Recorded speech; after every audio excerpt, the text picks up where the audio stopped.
मकसद आज से नहीं, हमेशा से मुगलों ने भी यहाँ पर आकर हिंदुओं को अपमानित किया, यहाँ पर मंदिरों को तोड़कर मस्जिदें बनाई, तो अपमानित करना था। ऐसा नहीं था कि हिंदुस्तान में जगह नहीं थी कि मंदिरों को तोड़ के ही बनाना है। क्या ये सच है कि 3000 से 6000 तक हिंदू मंदिरों को गिरा के मस्जिद में बदला गया? क्या ये सच है कि स्पेशली औरंगजेब के वक्त में हजारों लाखों हिंदुओं को ज़बरदस्ती उनके जनेऊ काट के उनको मजबूर किया गया कि वो मुसलमान बने? नंबर 2, जो कि आज के समय के अनुसार एक सवाल मैं पूछ रहा हूँ, हिंदुओं पर हिंदू मैरिज एक्ट लागू है, जिसकी परिभाषा में सिवाय क्रिश्चियंस और मुस्लिम्स को छोड़ के बुद्ध और जैन को, सिखों को, सबको शामिल किया गया है। क्या मुसलमानों का ये कहना नहीं बनता कि आप सबको शामिल करते हैं हिंदू मैरिज एक्ट में, इसका नाम बदल के एक ऐसा एक्ट बनाया जाए जो सब पे लागू हो, या इसके अल्टरनेटिवली एक यूनिफॉर्म सिविल कोड जो दोनों धर्मों के अच्छे टेनेट्स को शामिल करे, उसको लागू किया जाए?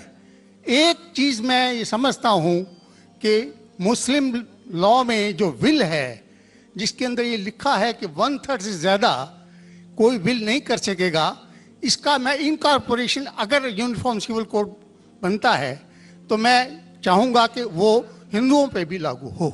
ये नहीं है कि हिंदू मैरिज एक्ट को अगर इंडियन मैरिज एक्ट में बदला जाए तो मुसलमानों पे लागू हो और हिंदुओं पे कोई चीज़ ना आए।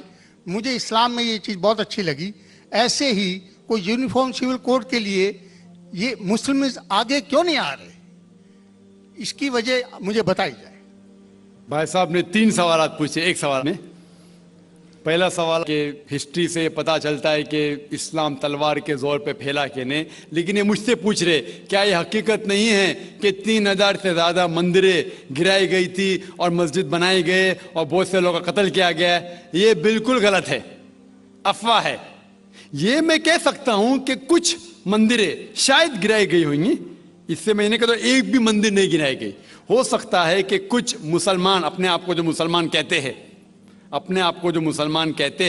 उनने आके कुछ मंदिरों को गिराया होगा और मस्जिद बनाया होगा, हो सकता है। लेकिन ये कहना कि 3000 से 6000 मंदिर गिराए गए, ये बिल्कुल अफवाह है, बिल्कुल गलत है, बेबुनियाद है, बिल्कुल बेबुनियाद है। कुछ मुसलमान राजाओं ने गलत काम किए होंगे, उससे आप इस्लाम को दोषी नहीं ठहरा सकते। अगर हिटलर ने 60 लाख यहूदी को जिंदा जलाया तो मैं कह सकता हूं कि क्रिश्चियनिटी खराब है? बिल्कुल बेबुनियाद है, वो हिटलर ने किया, बाइबल में तो ही लिखा है कि जलाना चाहिए। इसी तरीके से ये खाली अफवाह है। कुछ मंदिरों को शायद गिराया गया होगा, मैं ये नहीं कहता कि नहीं गिराया गया, लेकिन उसको छोटी चीज को लेके उछाला जाता है मीडिया में और किताबें लिखी जाती है। आप देखो टीपू सुल्तान के खिलाफ आ गए। आज भी आप जाएंगे मैसूर के अंदर, उसके आजू बाजू आप देखेंगे तो टीपू सुल्तान के जो आंगन के अंदर है उसके अंदर मंदिर है। अगर आप ये कहते सच है कि 3000 से 6000 मंदिर को गिराया गया था, तो आप कैसा जिंदा बचे? आप कह रहे थे कि हजारों लोगों को कत्ल किया गया, आप कैसे जिंदा बचे? आप जिंदा बचे ये शहादत दे रहा है कि मुसलमान तलवार के जोर पे नहीं फैला। अगर ये सच होता था, आपने कहा हजारों लोग का कत्ल किया, कुछ लोग का शायद कत्ल किया। देखो हर मजहब में there are black sheeps in every community. कुछ लोग हर मजहब में खराब निकलते हैं, वो मजहब की गलती नहीं, वो मजहब के मानने वाले की। क्रिश्चियन में आपको कुछ खराब लोग मिलेंगे, मुसलमान में मिलेंगे, हिंदू में मिलेंगे। अभी आप देखेंगे हिंदुस्तान के मुसलमान कुछ लोग ड्रग में डील करते, ड्रग में धंधा करते। ड्रग तो हराम है इस्लाम में, करते तो उनको दोष देना चाहिए, इस्लाम को नहीं। इसी तरीके से आप जो कह रहे हजारों लोगों का कत्ल किया, ये बिल्कुल बेबुनियाद चीज है। कुछ लोग का शायद किया होगा, और ये ही सबूत है। मैंने तकरीर में कहा कि 80% से ज्यादा गैर मुस्लिम हिंदुस्तान में हैं। ये शहादत दे रहे हैं कि इस्लाम तलवार के जोर पे नहीं फैला। आप लोग को क्यों छोड़ा उन लोग ने? आप उनके रिश्तेदार तो नहीं थे ना, आपको क्यों छोड़ा? 800 मिलियन 80 करोड़ गैर मुस्लिम को छोड़ा क्यों? उनने क्यों छोड़ा? अगर दमी था हुकूमत की 1000 साल, सब लोग को मुस्लिम बनाते थे। इससे यह जाहिर होता है कि इस्लाम तलवार के बलबूते पे नहीं फैला। कई लोग, कई गैर मुस्लिम इस्लाम से मुतासिर होके उन्होंने इस्लाम कबूल किया। तो ये कहना बिल्कुल गलत है। आपका दूसरा सवाल कि हमें क्या करना चाहिए, ये अलहदा लॉ नहीं होना चाहिए, सब एक ही कॉमन सिविल कोड होना चाहिए और सब मजहब की अच्छी चीजें लेके कॉमन सिविल कोड करना चाहिए। मैं आपके बिल्कुल साथ हूं, बाकी मुसलमान शायद आपके खिलाफ होंगे, मैं आपके साथ हूं। क्यों मैं साथ हूं आपके? पहला चीज, हम मुसलमान अगर दिगर मजहब के बारे में जानेंगे, कभी कॉमन सिविल कोड की बात आती, सबसे ज्यादा नारा मुसलमान गलत है। यह मुमकिन ही नहीं है, क्योंकि हिंदुस्तान में हिंदू मजहब के कितने फिरके हैं, यह मुमकिन ही नहीं है।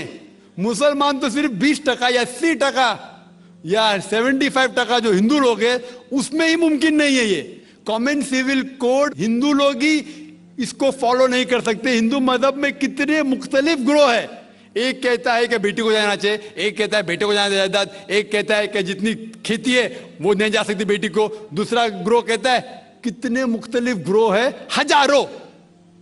यह मुमकिन ही नहीं है पास होना, मुमकिन ही नहीं। मैं कहता हूं यह अफसोस की बात है कि हम मुसलमान जानते ही नहीं, हमको आवाज करने की जरूरत ही नहीं है।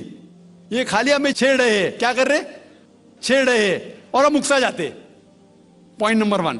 पॉइंट नंबर 2, मान लो आप लोग कबूल करते हैं कि कॉमन सिविल कोड होना चाहिए। आपने क्या कहा कि सारे धर्मों के अच्छी बात को लेना चाहिए, बिल्कुल सही। मेरा पहला सवाल, आप इस्लाम में एक चीज बताओ जो इंसानियत के खिलाफ है, तो हम निकाल देंगे उसको।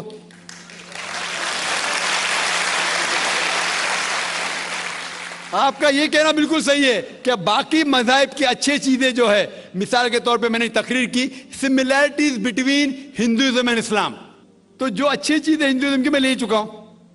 Similarities between Christianity and Islam, जो अच्छी चीजें इस आयत में ले चुका हूं। मैं ये पूछना चाहता आपसे, एक चीज जो इस्लाम में खराबी है वो तो बताओ मुझे, तो उसको निकालेंगे ना। लेकिन मंच के ऊपर जब डिबेट होएगा, इंशाल्लाह मैं आऊंगा इंशाल्लाह।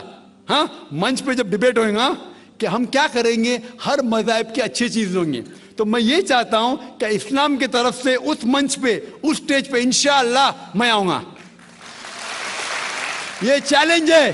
कोई भी शख्स हिंदुस्तान में हो, मिनिस्टर हों दो, कोई भी स्वामी हों दो, कोई भी शंकराचार्य हों दो, इंशाल्लाह मैं तालिब इल्म हूं इस्लाम और दीगर मज़हब का। मैं तस्लीम करता हूं कि डिबेट होना चाहिए, हक बात जो निकली, लेकिन उसके ऊपर अमल भी होना चाहिए।